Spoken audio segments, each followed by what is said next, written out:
All right, so we're going to spend some time now focusing on really that third school of psychological thought we wanted to pull out as we look at kind of the history and the evolution of psychological thought. So we're going to talk for a few minutes here about humanism and a group of psychologists become known as humanists.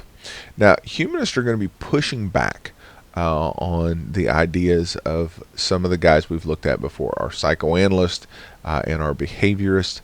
This is kind of a repudiation of some of those ideas. You're going to see these guys have a much greater belief in the goodness of humanity and really in our own ability to kind of direct our own path.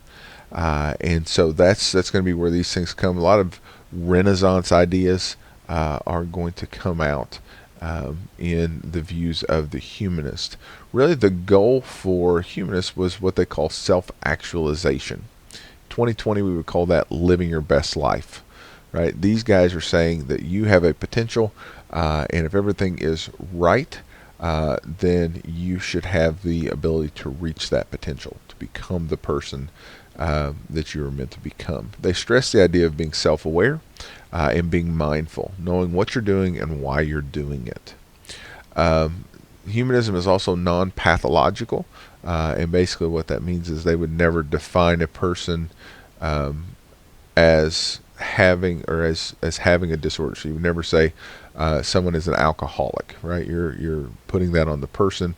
It's that they're, this is a person who is experiencing struggles with substance abuse, but always kind of looking at it as that this is not who the person is. This is a problem they're struggling with and need to get help with. There are 5 principles of humanistic psychology. I've listed them for you here just real briefly. One is that human beings are more than the sum of their parts. So like I said, this is a little bit of kind of a pushback to behaviorists who are looking and saying all of our behaviors are just based on these responses that we give.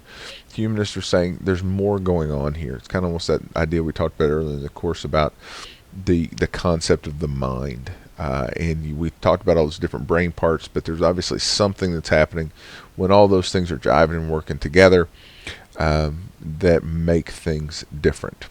Human beings have their existence in a uniquely human context. And so basically what that means is, you can't necessarily use lower orders of animals to understand what's going on. Human beings are aware and are aware of being aware, something we call metacognition. We can think about thinking, but that awareness of ourselves is in relationship to other people. People have the ability to make choices and therefore have responsibility. And so it's not just this stimulus and response. You have the ability to control your own actions. And humans are intentional. Goal setting. Now this is going to link back to some of the stuff we saw with Alfred Adler and the idea of setting goals.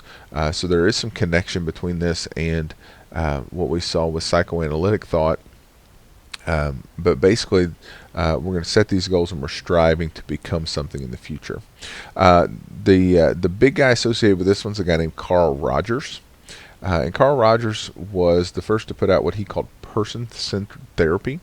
And person-centered therapy was basically his idea that as a therapist, you needed to find a way to empathize with the person that you are trying to help, that you see their value as a human being, even if they're different than you are, or have made what you would consider to be poor choices, that you are trying very hard to kind of put yourselves in their shoes and to help them where they're at. And so that was a big deal for him. I've got a little video for you where he talks about struggling with a particular patient whose ideas he didn't agree with, but trying to find the humanity in that person, trying to find areas where they could come to an agreement to help that person. Abraham Maslow is another one. Abraham Maslow is most famous for his hierarchy of needs. If you've taken like child development, something like that, you will have seen this before. Interestingly enough, even though he comes up with the idea of the hierarchy of needs, it's later that somebody puts them in kind of an infographic as a pyramid that becomes famous, but he's not the guy that did that. It was somebody else that does that. But this is what we think of a lot of times when we think of Maslow's hierarchy of needs. I've got another cool little video here for you that will explain this. But basically, the idea is at the very bottom are the things we need on a basic physical level: food, water. You need to be able to breathe, right? If you can't breathe, that's your main priority at that time, right? And so those are what he called physiological needs. Once those are taken care of, right, then we worry about safety, right? So a home, a job, those sorts of things that are keeping us safe. Then we want to belong. Once we belong, then we can start to feel good about ourselves and focus on what we think of ourselves. And then finally, you become self-actualized.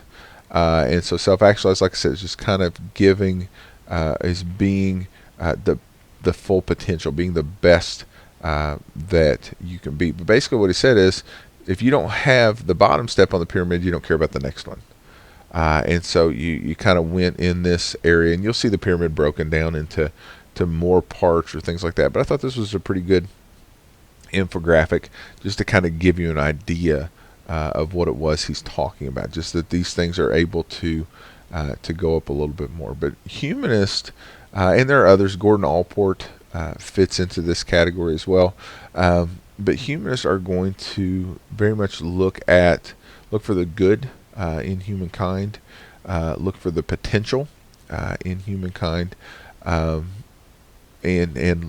try to explain human behavior in that way. So if somebody was doing something bad, right, they're stealing food, right, we look and we say, are their physiological needs being met? Well, if they're not, that could explain that negative behavior of stealing, right? They're trying to fulfill this most basic need that they had, right? And so kind of everything builds on the step below it. And so just again, another different perspective on human behavior.